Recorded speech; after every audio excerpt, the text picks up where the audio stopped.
G'day there guys, Marky here, and welcome back to another episode of r/relationship advice. Let's go. Breaking up with girlfriend/fiancé of 11 years because all she wants to do is party. I, 28 male, am not too big on posting, so let's see how this goes. I've been with my now fiancé 29 female for 11 years. We were high school sweethearts, and as of late, all my fiancé wants to do is go to bars and drink with her new friends and co-workers, and it's really starting to bother me. For some context, as I mentioned above, we've been together for 11 years. I was a football player in high school, so I have and/had a more athletic build. She was more of a loser, not trying to be harsh, just being honest in high school. She was more lonely. With me being an ex-football player and going to college, I got invited to parties and gatherings constantly. She's always been unsure of herself, so she really didn't want me to go to those gatherings. She insisted that I was going to find someone better than her there, so I shouldn't go. I'm more of a homebody anyway, so I didn't mind not going. Don't get me wrong, I would have liked to attend some of the gatherings, but I would rather comfort her by not going. Fast forward the last 2 years, and she just started her RN nursing job. We both have really good jobs and make good money. She started getting invites to hang out with friends after work. Now, I'm not a jealous guy, so I don't care. We both work overnight, so she would go to breakfast with her co-workers in the mornings after work. Again, I'm not worried about it. The breakfast in the morning slowly progressed to where now she's going bar hopping with her friends at night and not getting home until 3 a.m. She lost some weight in that time, so I attributed it to being more confident. We're saving for a house, planning on having kids soon, and I just proposed in December, and she wants to be married by February of 2023. With all that in mind, I've been grinding my butt to save extra money, picking up overtime shifts where I can, and making lifestyle sacrifices. One day, she asked me if she can go to a bar with her co-workers for his or her birthday. Mind you, she had already been out 3 different times for co-workers' birthdays this month. I told her I didn't think that it was a good idea and should give it a little break. She got upset with me, telling me I'm not letting her live her life the way that she wants to live her life. She also said that since I would, then it shouldn't be that big of a deal. I was originally scheduled off for that day, but I picked up an overtime shift. I told her that, and she got upset. Now we're broken up and trying to figure it all out. She says I shouldn't hold her not allowing me to go places over her head. I told her that I'm not trying to hold it over her head, but we have life goals that require something different than just going out all night and having a good time. I told her I'm all for her going out, but she can do it in moderation. Maybe instead of going out with friends 4 times in 1 month, maybe she should go out with them 2 times in 1 month and pick up 2 overtime shifts. She said she doesn't want to do overtime on her days off, like I do. She's now saying that I'm too demanding. Like, if she wants to get tattoos all over her body, I should allow that. If she wants to smoke weed and party, I should allow that. I told her I'm not going to stop her from doing what she wants to do. I just won't be here standing by until she's ready to get this family life back on the road. Am I wrong here? I'm losing my crap. In the comments, you grew apart, dude. The only thing I see wrong in this relationship is that allowing the other to do something is a thing. You are deciding for different things on life right now. What can you do? What can anyone do? We all should find what makes us happy and follow that path. It just seems like your path is not together with hers anymore. It sucks, that's it. I agree that they grew apart, but I also think that he's being a little too much asking her not to go out 4 times a month with her friends and co-workers. That just seems like a non-issue to me. I'd totally get it if it was 2 to 3 times a week, but averaging once a week seems totally fine to me. Well, if we're playing that game, she asked for too much since she wanted the commitment and is now backing off. It isn't about the number of times that's the issue, it's the finance that they both need to save for the future, and she's falling back on it. So it's either neither's fault, or both had some part in this. You two are at totally different stages of life right now. She's found herself and wants to go out and explore and have fun. She's not ready to settle down and have a family, but you, on the other hand, are. People grow at different paces. It's probably best you two not get married, because otherwise there could be some strong resentment. Time apart may help her see what she really wants, but that may not be home life. You shouldn't compromise on what you want either. Starting over sucks, but being miserable and unhappy is far worse. Back up to the post, we have an edit. Thank you for all the replies. Most comments seem to agree. For the few that ask why is 4 times too much per month, it's not about the times per se, it's more about me committing to furthering our future while she only wants to go out and have fun. If she was going out on average 8 times per month, I would ask her to go out on 4 and pick up 4 overtime shifts. I know she's a nurse, and we both have trying, tough jobs, but drinking 2 to 4 times a week and bar hopping is not the answer. I also forgot to mention that she's the one who was asking for more of a commitment prior to her starting a new job. She told me that we had been together too long for her not to at least to have a ring on her finger or a child. She wanted all of this first. When we were 22 to 25 years old, she would want me to have a child with her. I was uncomfortable at the time because I wanted to be settled in my career first. I grew up with a tougher lifestyle, so I wanted to make sure that I could take care of my children by myself comfortably if it had to come to that. P.S. Sorry for so many typos of the initial statement. I wasn't thinking that it would be this many people looking at this. Edit, this will be my last post. So I've decided to break up with her and get my ring back. Spent over $15,000 on the ring, now she is literally on her knees, begging, pleading, and asking for forgiveness. I told her that I'm over this relationship, and now all she's doing is crying. Sucks that it had to come to this for her to truly understand how I was feeling, but it is what it is. Thank you everyone for the advice. I'll see what happens from here. Edit, this will really be my last post. So I see a lot of people saying that I'm controlling. I'm not one to look past criticism, but I have to say that I disagree. When she says I'm not allowing her to do stuff, it should have been better worded. What I mean by that is that she wants to be tatted from head to toe. She wants to be out trying molly, weed, mushrooms, etc., because that's what her friends are doing. I'm sorry, I would rather not have a girlfriend or fiance with tattoos everywhere and does hardcore drugs. In addition to that, she already has 3 big tattoos on her person now, from the top of her shoulder to her elbow type tats. I like what I like, and nothing can change that. When I say allow, what I'm actually saying is, she can do whatever she wants to do. However, if I don't like what she does, I have every right to leave, right? Am I wrong for not wanting a wife that's tatted from head to toe and does mushrooms? As for the people advising I should just talk to her more, this same attitude has been going on for 7 months now. I talked to her when I first began to notice the change, but nothing has changed. Today was my breaking point. I hope I addressed most concerns. And lastly, for the people saying 4 times a month is not that much, I'm not saying 4 times is too much. I'm simply saying, could she at least implement some overtime in there somewhere? That way, she could live her best life while also showing me that she's still working towards our life goals. Last thing is, some of you guys are dicks. I'm literally asking for advice. There is no need to be harsh to either me or her. Just give advice. That would be greatly appreciated. And now, on to the update. I stayed with my fiancé, and it bit me in the ass. Hello Reddit, back at it again. So, in my last post, I'm not sure if you can see it or not, I was talking about how my fiancé was starting to go out with her friends more. I don't really want to rewrite the entire post, so hopefully you can see it. Long story short, I found out she was cheating on me today. The crazy thing is, I was truly getting ready to leave her around the time of my last post. I was done, but she got pregnant. I stayed with her trying to make it work, and she was cheating the entire time. Basically, I've been working overtime a lot because she doesn't get paid for her baby bonding time. Since she doesn't get paid, I picked up the slack and worked. We have Ring cameras throughout the house that consistently pick up motion. While I was at work, I repeatedly would get a notification of motion detected. It's not uncommon for her to be up this late due to us having a newborn and the baby consistently being hungry. I go and check the camera, and I hear she's on the phone. On the camera, it sounds like she's on the phone with a guy. I'm thinking to myself, that's strange. Let's call her and see who she's on the phone with.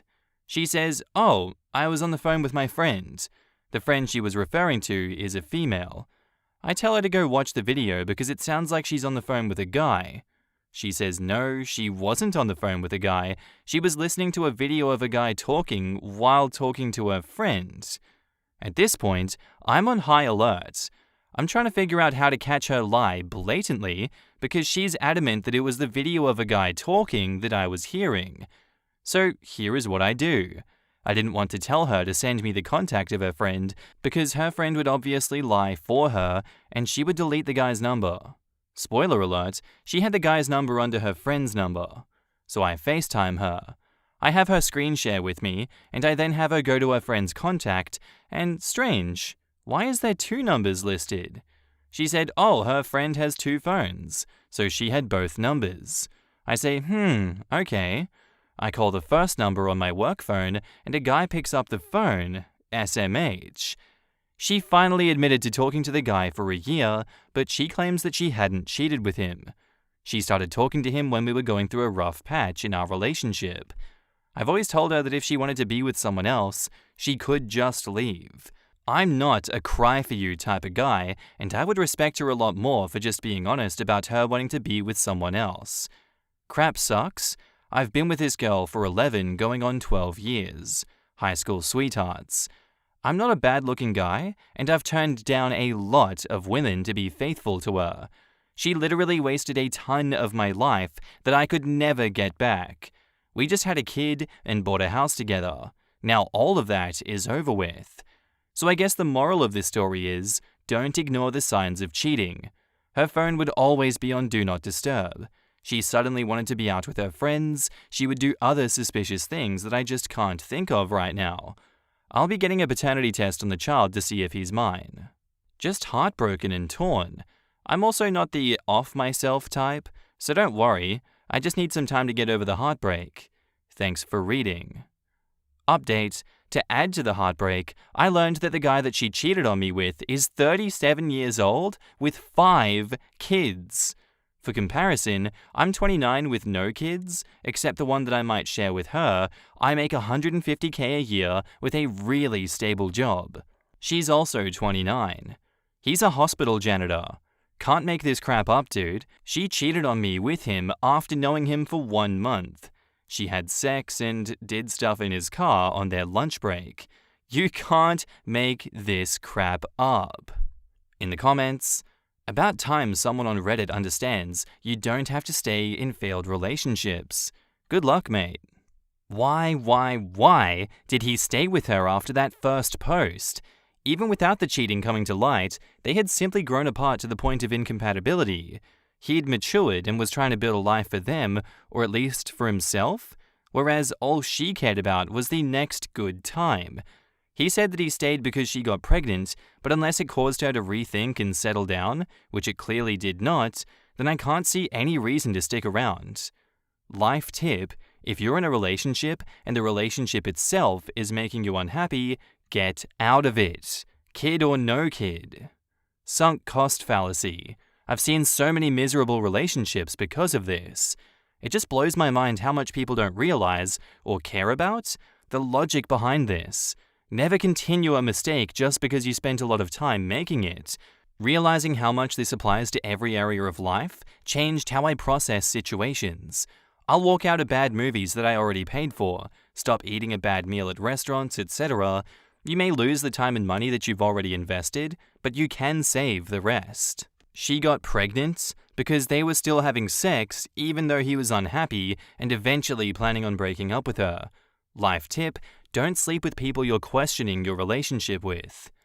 I have several guy friends who I saw they were trapped by various relationships and were desperate to get out, but not unhappy enough to stop having unprotected sex and making babies with them when they had no kids, so they could have had a clean breakup to start with. Happened to my uncle. Towards the end of their divorce, my aunt got pregnant with their 3rd kid. What's worse is the age difference between him and the middle child was 11 years. My poor cousins are doing their best to abide by their mother's rules for the safety of their youngest sibling and are ready to pull him out from under her care. Context, she feeds my youngest cousin 1 box of pizza a week, always naps, prevents socializing because she doesn't believe in having friends, leaves the house uncleaned for years, constantly yells at her friends, isolates them from family, prevented the oldest from attending our grandmother's funeral because she wanted to take her out someplace else to grieve, but changed plans to go out drinking with friends, etc., once he's of age. 3 lives completely altered outside of their control because my uncle couldn't resist one of the worst kinds of people to become a mother one last time. I can never forget the heat that he got from the rest of our family, including my cousins, when it happened. I don't even understand how they got to 11 years. There is no love in this text or in this relationship. It's very simple to see. I don't even think he liked his girlfriend from the beginning. I like that he says that she asked for commitment. Dude, if you don't want to commit, don't. Yeah, so my girlfriend's a loser and sucked a janitor's dick. I make $150K. Can you believe it? Obviously, the girlfriend sucks for cheating, but I'm getting major butthole flags from the guy too. He called her a loser. If I was describing somebody who didn't have friends in high school, now that I'm an adult, I would use very different language than I was a popular football player and she was a loser. Dude screams socially peaked in high school. Glad he's got a good job and looking for a stable future, but damn, the first comparison he gives is calling himself a football jock and her a loser? He seems incredibly stuck in the past. Our next post is titled, "My boyfriend gave away my Hamilton tickets. Am I being selfish for just wanting to break up over this?" Backstory. My mum is genuinely one of the funniest, kindest, sweetest people I've ever met, and I'm genuinely lucky to have been her daughter. She had me fairly young, raised me by herself, and while we were pretty poor growing up, she did her damnedest to make sure that I got a good education and had everything I needed as a kid. One of the things that we share is a love of the theater. She would save up and take me to all the musicals that stopped on tour in our town, and while we were always in the cheap seats, it was always something that we both greatly looked forward to. These memories of going to the theater with my mum are very precious to me and is one of the main factors in why I work in the entertainment industry today. Corporate side. I have a horrendous singing voice. Fast forward to today. Like most theater nerds, my mum and I are basically obsessed with Hamilton, and for those of you who aren't familiar with it, this show is basically impossible to get tickets for at this point, unless you want to see it in January of next year. I'm lucky enough to be in a financial position with my job that I could afford tickets for a show in July for me and my mum. These are amazing seats. 5th row center, and through some type of divine intervention, I managed to snag tickets for the night that Lin-Manuel Miranda's, the creator and lead in Hamilton, performs her final performance. I surprised my mum with these tickets back in December. I bought them in October, I think, for Christmas. I'm making a whole week of it. I put us up in a really nice hotel, I made reservations at a bunch of restaurants that we both want to try, and we're going to do a bunch of touristy crap in general. Plus, try to see if we can fit in at least one other show before we leave. We are both incredibly excited for this. My mum even has a little Hamilton countdown that she's doing on a mini chalkboard that she uses as a planner. She sends me pics every day when she changes it. It's cute. In January, I began dating this guy that I'll refer to as Josh. We were casual and not exclusive for a while, but became serious within the last 2 months. He also works in the corporate side of entertainment, but at a different agency that I do. He also has a higher position than me, and makes a lot more money than I do. This becomes important. We met at an industry event, and we hit it off instantly. I thought I could get really serious about this guy, and up to this point, there have been no red flags that I've seen. Although to be honest, right now I'm sifting through all my memories to see if there is something that I missed. He also comes from a much, much wealthier family than I do. Josh has a younger sister that I'll call Jennifer, who is 17, that's kind of going through a bit of a troubled teen phase. She cuts classes, smokes, and is really disrespectful to her parents. I've only met her once, but as far as I know, she's not doing anything too bad. She's just kind of a sad kid and could really benefit from some therapy. I floated this by Josh, but he said that his parents are kind of disdainful of therapy in general. Josh says they can't reach out to her no matter what they do, and they've tried everything except trying to get her a counselor, but whatever. Actual problem time. Sunday night, I was at my place with Josh. We were drinking wine and cuddling while watching the Tonys, the theater awards show. My mum was texting me during the Hamilton performance and geeking out about how excited she was. I laughed and showed my mum's text to Josh because I thought that it was so adorable, and he didn't say anything off, but he was acting kind of strange after. He asked me what date the show we were going to was, and I told him, and then he went into another room to take a phone call. I thought nothing of it because we have to take random phone calls like that for our jobs all the time, and he's going through kind of a tough time at his. He was in an unusually good mood afterwards and said that he had to go home early because he had to sign some forms at the office early tomorrow, before we met up to get brunch with his parents later that day. Again, nothing too unusual and pretty common with the both of us. He picks me up at work for brunch with his parents, and again, he is in an unusually good mood. I ask what's up, and he says vaguely that things are going well at the office and this deal he's trying to make is finally going through. I don't really press for info because we both try to avoid work topics, partially due to work crap being fairly banal, and partially because we both have to sign some pretty gnarly NDAs a lot of the time. And this is only my second time meeting his parents, so I'm still a bit nervous about brunch. We get to the brunch place, and the first thing his mum does when she sees me is give me a huge warm hug and profoundly thank me for my kindness. Her dad also gives me a huge handshake and thanks me for helping out with Jen. I was kind of WTFing because I have no clue what they're talking about. I ask what she means, and she said for giving her the Hamilton tickets. I turn around to Josh and he just has this big grin on his face. Reddit, that time my boyfriend was talking about on the phone for business, he was actually on the phone with Jen promising that I would give her my Hamilton tickets.